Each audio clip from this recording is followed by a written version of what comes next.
আদ্দিন হাসপাতাল এই ঘটনায় ভুক্তভোগীদের পাশে আজীবন দায়িত্ব পালন করার সিদ্ধান্ত নিয়েছে।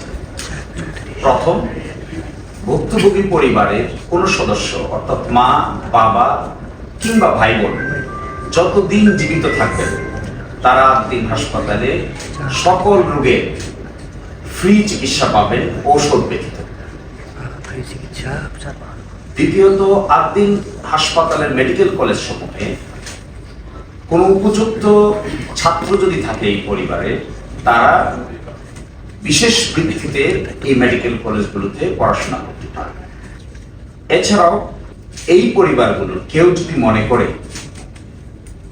তারা উপযুক্ত হন, তাহলে আদ্দিন হাসপাতাল সংক্রান্ত প্রতিষ্ঠানগুলোতে তারা চাকরি পাওয়ার হকদার হবে।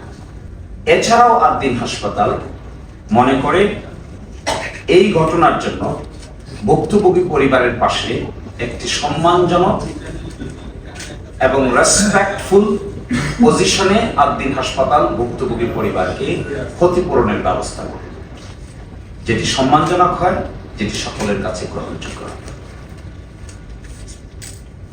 এই প্রেক্ষিতে ভুক্তভোগী পরিবাররা তারা মনে করেন তারা অতীতেও আদ্দিন হাসপাতাল থেকে বিভিন্ন ধরনের সার্ভিস নিয়েছেন। কেউ কেউ আছেন যাদের সন্তানেরা এখানে নরমাল ডেলিভারিতে অতীতে জন্মগ্রহণ করেছেন।